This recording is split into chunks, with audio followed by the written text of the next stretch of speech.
बिस्मिल्लाहिर्रहमानिर्रहीम। मेरा नाम मोहम्मद रज़ा ख़ान है और मैं आपको जो है केमिस्ट्री का पहला चैप्टर पढ़ाने जा रहा हूँ।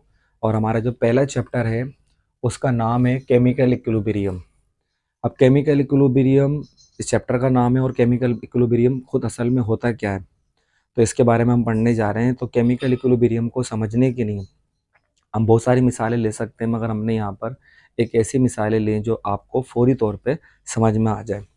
अगर फॉर एग्ज़ाम्पल हम इसको अपनी ज़िंदगी से रिलेट करते हैं, तो कोई भी चीज़ माने जिसमें बैलेंस हो, तो वो हम जिसको हम तवाज़न कह सकते हैं, जिसके अंदर हमारी जो है हेल्थ हो सकती है, या हम किसी चीज़ को भी खूबसूरत कैसे कह सकते हैं, हम खूबसूरत उस चीज़ को ऐसे कह सकते हैं कि उसके दरमियान बैलेंस बरकरार हो। जैसे हमारी बॉडी है, हमारी हेल्थ है, या हमारी ज़िंदगी है। अगर हमारे इसके मुताबिक ये बैलेंस होता है कि फॉर एग्ज़ाम्पल एक टेबल है हमारे पास, इस टेबल के ऊपर कुछ वज़न रखा हुआ है, कोई चीज़ रखी हुई है। तो ये जो चीज़ हमने रखी है, इसके अंदर आप देखें कि हमारे पास जब ये वज़न हमने रखा, तो इस वज़न ने, ये जो भी चीज़ थी, मैंने एक वेट था हमारे पास 1 केजी का, इस वेट ने भी क्या किया है, डाउनवर्ड फोर्स लगाई है नीचे की तरफ। तो फिर क्या किया, टेबल ने भी अपवर्ड फोर्स लगाई है। जब वज़न जो डाउनवर्ड डायरेक्शन में लग रहा था, उसने अपवर्ड डायरेक्शन, दोनों का जो इक्विलिब्रियम था वो बराबर हो गया, इक्वल हो गया। दोनों की जो फोर्सेस थी, माने डाउनवर्ड फोर्स और अपवर्ड फोर्स दोनों बराबर हो गई हैं। तो ऐसी कंडीशन को हम इक्विलिब्रियम कहते हैं। मगर ये फिजिक्स के मुताबिक था हमारे पास। अब केमिस्ट्री के मुताबिक इक्विलिब्रियम क्या हो सकता है? हमारे पास जो ये इक्विलिब्रियम है, केमिकल इक्विलिब्रियम। अब केमिकल से मुराद यहाँ कोई एलिमेंट हो सकता है, जैसे एलिमेंट है, कोई हमारे पास सब्सटेंस है, कोई कंपाउंड है, कोई कंपाउंड हो सकता है। जब ये केमिकल एलिमेंट या सब्सटेंस दोनों आपस में रिएक्ट करेंगे, तो इनके दरमियान कोई बैलेंस होगा, कोई बैलेंस कंडीशन आ जाएगी। तो उस बैलेंस कंडीशन को हम यहाँ पर इक्विलिब्रियम कह रहे हैं। मकसद केमिकल की मीनिंग तो हमने जानी कि एलिमेंट सब्सटेंस जो आपस में रिएक्ट करेंगे। इक्विलिब्रियम के मायने क्या होते हैं हमारे पास? बैलेंस। अब हमारे पास केमिकल इक्विलिब्रियम खुद क्या होता है, अब हम उसको रिएक्शन से समझेंगे।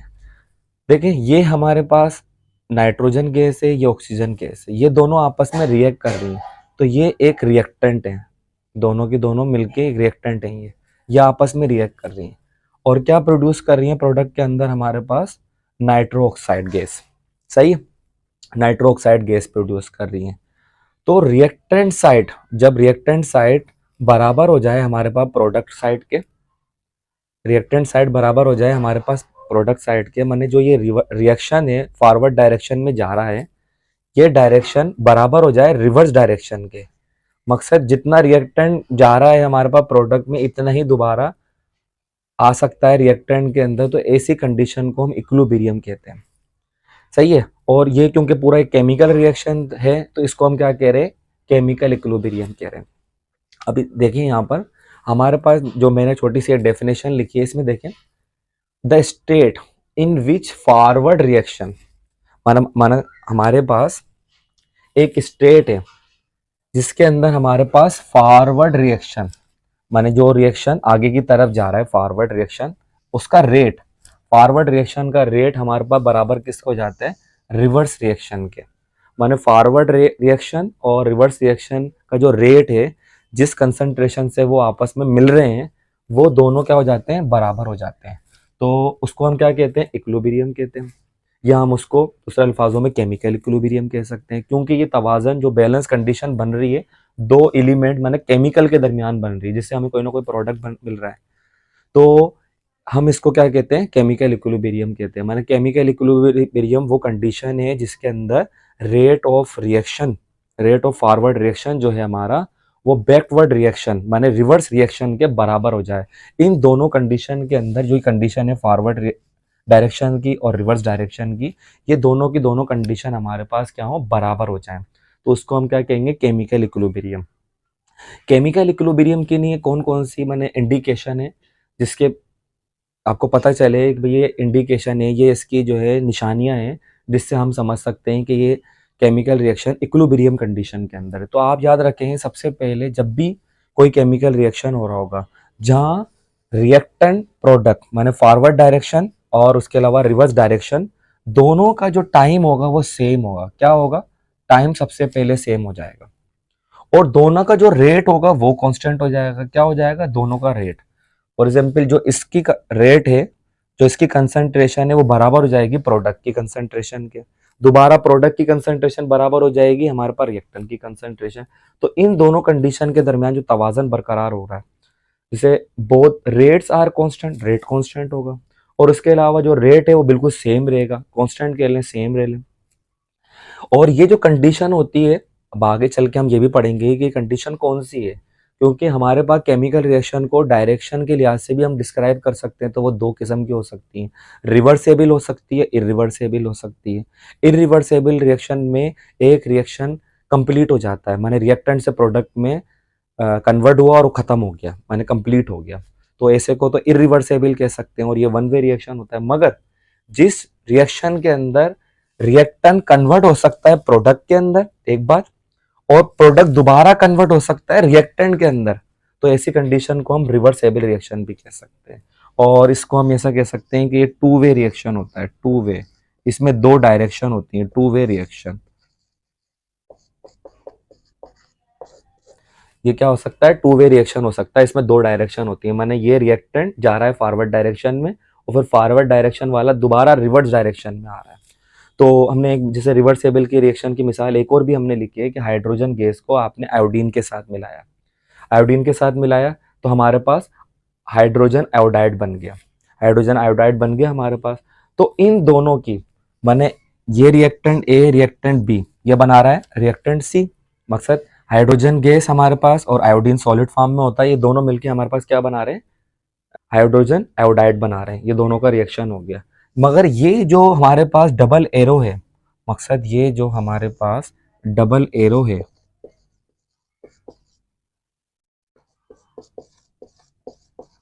डबल एरो ये शो कर रहा है कि ये रिएक्शन जितना रिएक्टेंट में कन्वर्ट हुआ दोबारा इतना ही प्रोडक्ट के अंदर आ जाए। और इस निशानी से ही जाहिर हो रहा है कि इनका जो रेट है वो कांस्टेंट हो गया है, बराबर हो गया है और इस रेट के दरमियान एक बैलेंस कंडीशन आ गई है, एक तवाज़ुन बरकरार हो गया है, जिसको हम क्या कह रहे हैं? केमिकल इक्विलिब्रियम कह रहे हैं। तो इसके अंदर हम ये भी देख समझ सकते हैं इसको दूसरे अल्फाजों में कि जब हमारे पास ये रिएक्टेंट था, ये रिएक्टेंट था, तो इन दोनों रिएक्टेंट की कोई कंसंट्रेशन होगी, तो इनकी कंसंट्रेशन जब प्रोडक्ट में ये प्रोडक्ट बने हैं तो वो कंसंट्रेशन बराबर हो गई, रिएक्टेंट की कंसंट्रेशन और प्रोडक्ट की कंसंट्रेशन दोनों की दोनों क्या हो गई? बराबर हो गई। A state where concentration of reactant and product remain same, दोनों की कंसंट्रेशन बराबर हो गई। तो इस्तेमालात हैं, अगर हम इंडस्ट्रियल साइड जैसे किसी कंपनी के अंदर हम जो भी कोई जैसे हम अमोनिया गैस बना रहे हैं, तो अमोनिया गैस के अंदर आप देखें नाइट्रोजन हाइड्रोजन के साथ मिलकर अमोनिया गैस बना रहा होता है, तो ये रिएक्शन बाकायदा कंटिन्यूसली चल रहा होता है, क्योंकि कंपनी तो बंद नहीं होती, कंपनी चल रही होती है और ये रिएक्शन ओवरऑल 24 घंटे चल रहा होता है। लोगों की शिफ्टें बदलती रहती हैं जो काम करने वालों की, मगर रिएक्शन बंद नहीं करते, क्योंकि उनको ज़्यादा से ज़्यादा प्रोडक्ट चाहिए, तो वो रिएक्टेंट प्रोडक्ट में कन्वर्ट होता रहता है, जो बच जाता है वो दोबारा रिवर्स कंडीशन में वापसी आ जाता है। तो इसके दरमियान वो तवाज़न बरकरार हो जाता है, केमिकल इक्विलिब्रियम, और हमें प्रोडक्ट मिलता रहता है। माने रिएक्टेंट हमारा सारा प्रोडक्ट में जाता रहता है और जो बच जाता है वो प्रोडक्ट दोबारा हमारे पास रिएक्टेंट के अंदर आ जाता है। तो हमारी बॉडी से, हमारी ज़िंदगी से क्या मिसाल है? ब्लड। ब्लड देखिए हमारी पूरी बॉडी के अंदर जो ब्लड है वो बाकायदा सर्कुलेट हो रहा है, आर्टरीज के जरिए, वेन्स के जरिए, और बीच में कैपिलरीज भी होती हैं, को लेके जाती हैं बाकायदा हमारे पास। सही है। और वेन्स जो है ब्लड को वापसी कहाँ लेके जाती हैं?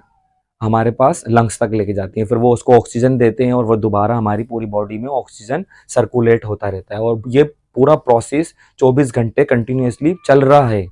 माने ब्लड दो जो है वो बेस्ट एग्जाम्पल है हमारे पास इक्विलिब्रियम, जो हमारे इन्वायरमेंट से ले रहे हैं वो ये है कि हमारे पास एक लिक्विड है, लिक्विड को हमने क्या किया? हीटअप कर दिया। जैसे फॉर एग्जाम्पल लिक्विड को क्या किया? मैंने एक बीकर में रख दिया। सही है।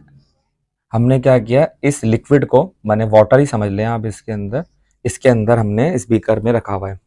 जैसे ही मैं इसको हीटअप करूंगा, जैसे मैं इसको हीटअप करूंगा तो लिक्विड के पार्टिकल किस में कन्वर्ट हो जाएंगे? गैस में कन्वर्ट हो जाएंगे, वेपर्स बनेंगे, और वो इसकी सरफेस से निकल के ऊपर की तरफ जाने लगेंगे। तो लिक्विड तो कन्वर्ट हो गया गैस में, माने वेपर्स के अंदर, इक्विलिब्रियम कंडीशन बनी नहीं। मगर मैंने क्या किया, इक्विलिब्रियम कंडीशन बनाने के लिए इस पूरे बीकर को बकायदा ढक दिया। जब इस पूरे बीकर को मैंने ढक दिया तो आप देखेंगे अब लिक्विड के पार्टिकलों को क्या होगा, निकलने का, जो गैस में कन्वर्ट हो जाएंगे लिक्विड के पार्टिकल, माने जो लिक्विड के पार्टिकल है जो गैस में कन्वर्ट हो रहे थे, अब उनको जगह नहीं मिल रही निकलने की, तो फिर वो क्या होंगे, गैस से दोबारा लिक्विड कंडीशन में आने लगेंगे। दोबारा लिक्विड गैस के पार्टिकल दोबारा लिक्विड में कन्वर्ट आने लगेंगे। माने जब हमने इसको हीटअप किया था तो ये वेपराइज हो रहे थे, माने लिक्विड से गैस फॉर्म में जा रहे थे, जिसको हम वेपर्स कह रहे हैं। मगर जब वेपर्स को जगह नहीं मिली और थोड़े से टेम्परेचर लो डाउन हुआ, तो वो सारे के सारे वेपर्स माने गैस फॉर्म में जो है हमारे पास वाटर के वेपर्स, वो दोबारा कंडेंसेशन होंगे और हमारे जो गैस है जो स्टीम फॉर्म में मौजूद है, तो वो दोबारा क्या होगा, लिक्विड फॉर्म में दोबारा आ जाएगा, जिसको हम कंडेंसेशन कहेंगे। सही है, कंडेंसेशन कहेंगे। तो इन दोनों के दरमियान माने लिक्विड और गैस के दरमियान भी वेपर्स माने इक्विलिब्रियम कंडीशन बन सकती है। किस फॉर्म में बनेगी, सबसे पहले वो वेपराइज हो रहे होंगे, गैस फॉर्म में जा रहे होंगे, और थोड़ी देर बाद ही वो क्या बन रहे होंगे, लिक्विड बन रहे होंगे। तो जब इन लिक्विड और गैस के दरमियान एक ऐसी कंडीशन आ जाए कि इन दोनों का जो रेट है, माने हमारे पास rate of vaporisation and rate of condensation बराबर हो जाए, माने ऐसी कंडीशन जिसके अंदर rate of vaporisation and rate of condensation बराबर हो जाए, उसको भी हम इक्विलिब्रियम कहेंगे। वो मुझे उम्मीद है मेरा लेक्चर आपको समझ में आया होगा। अगर आपको समझ में आया है तो इसको लाइक करें, और जो आपके हैं तो उनके साथ इसको शेयर करें।